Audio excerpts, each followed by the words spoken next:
સમાચારમાં સૌપ્રથમ વાત વાવ બેઠકની પેટા ચૂંટણીની તો આજે મતદાન છે અને શાંતિપૂર્ણ માહોલમાં મતદાન થઈ રહ્યું છે। મતદાનના 3.5 કલાકમાં 22% જેટલું મતદાન થયું। ભાજપ ઉમેદવાર સ્વરૂપજી ઠાકોરે પણ મતદાન કર્યું ત્યારે સવારથી જ મતદાન માટે લાંબી લાઈન લાગી હતી। મતાધિકારનો ઉપયોગ કરવા માટે મતદારો ત્યાં પહોંચી રહ્યા હતા ત્યારે પેટા ચૂંટણી માટે આજે શાંતિપૂર્ણ માહોલમાં મતદાન થઈ રહ્યું છે। મતદાનના 3.5 કલાકમાં 22% જેટલું મતદાન થયું। કોંગ્રેસ ઉમેદવાર ગુલાબસિંહ રાજપૂત દેવીપુરા બૂથ પર પહોંચ્યા હતા તો આ તરફ ભાજપ ઉમેદવાર સ્વરૂપજી ઠાકોરે પણ મતદાન કર્યું હતું ત્યારે શાંતિપૂર્ણ માહોલમાં અને ઉત્સાહભેર વાવ બેઠકની પેટા ચૂંટણીમાં મતદાન થઈ રહ્યું છે। કોંગ્રેસ ઉમેદવાર ગુલાબસિંહ રાજપૂત દેવીપુરા બૂથ પર પહોંચ્યા જ્યારે 3.5 કલાકમાં 22% મતદાન। તો વાવ વિધાનસભાની પેટા ચૂંટણીનું શાંતિપૂર્ણ માહોલમાં મતદાન થઈ રહ્યું છે। જે મતદારો છે તેઓ મતાધિકારનો ઉપયોગ કરવા માટે મતદાન મથક પર પહોંચી રહ્યા છે। શાંતિપૂર્ણ માહોલમાં હાલ અત્યારે મતદાન ચાલી રહ્યું છે। વધુ માહિતી સાથે સંવાદદાતા હાલ અત્યારે હિરેન રાજ્યગુરુ પણ આપણી સાથે જોડાયા છે અને સંવાદદાતા કુશાંક સોની પણ આપણી સાથે છે।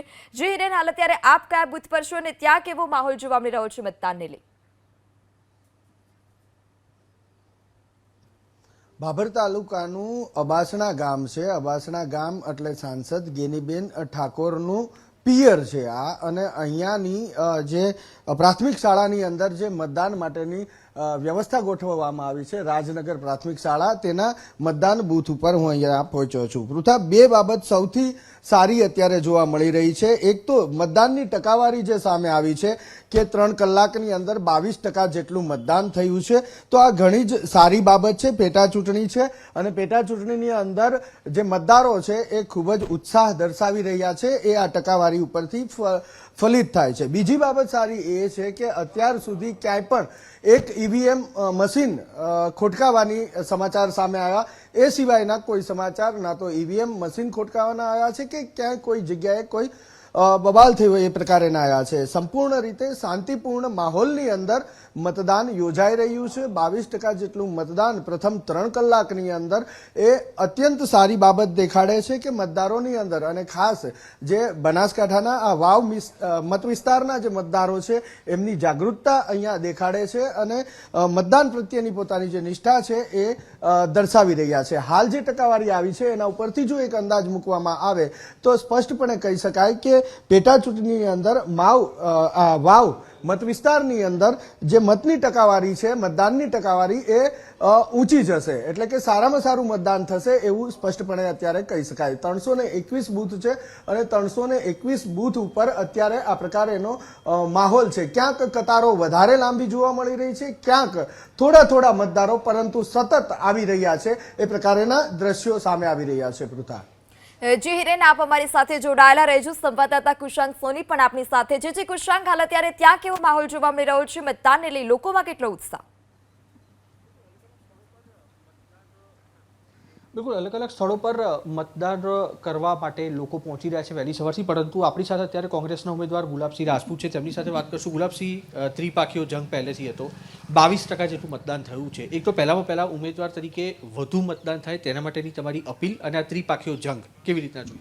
સવારના પહેલાં જ્યારે હું ભીમા દર્શન કરવા ગયો ત્યારે પણ મીડિયાના મિત્રોના માધ્યમથી વાવ વિધાનસભાના તમામ મતદારોને વિનંતી કરી છે કે આ વખતે વોટિંગ પૂરું કરો લોકશાહીના પર્વની અંદર, કેમ કે એક મતથી ધારાસભ્ય ચૂંટાવાનો છે, તો તમારો ધારાસભ્ય કેવો હોવો જોઈએ લોકોએ નક્કી કરવાનું છે। અચૂક મતદાન કરજો, પૂરું કરજો એ વિનંતી કરું છું।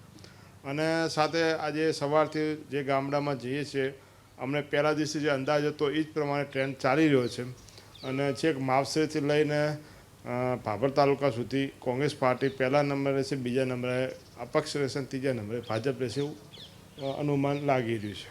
ભાજપ તો જીતના દાવા કરી રહ્યું છે, આપણે તો ત્રીજા નંબરે મોકલી દીધી। સર, તમે જ્યારે પેટીઓ ખુલે ત્યારે તમને ખ્યાલ આવશે। જ્યાં ભાજપને દર વખતે આ વિસ્તારમાં વાવ અને સોયગામાં ભાજપને દર વખતે 10-12 હજારની લીડ મળે છે, એની જગ્યાએ આ વખતે કોંગ્રેસને ત્યાં 25,000ની આજુબાજુ લીડ મળશે।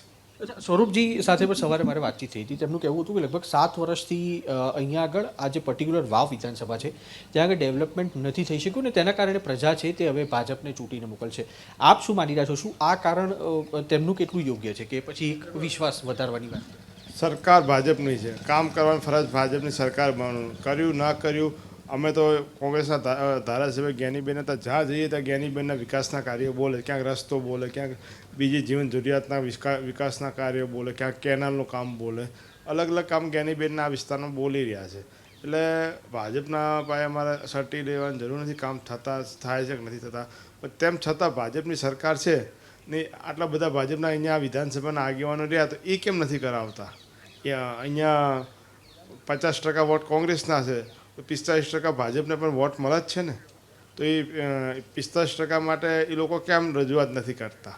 એ લોકોને અન્યાય થયા છે તો ચલો 50% અન્યાય થયા બરાબર કોંગ્રેસ સાથે, પણ 45% જે ભાજપ સાથે છે એને પણ તો અન્યાય થઈ રહ્યો છે ને.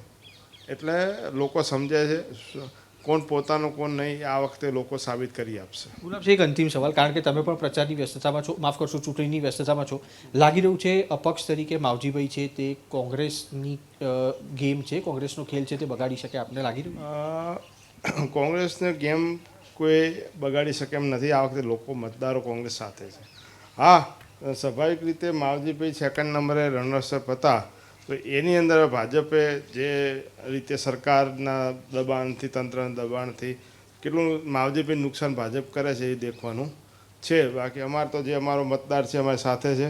અમારે આ વિધાનસભામાં 1 લાખ કરતાં પણ વધુ આ વખતે પણ અમને વોટ મળવાના છે અને એક સારામાં સારી લીડ અમને આ વખતે મળશે.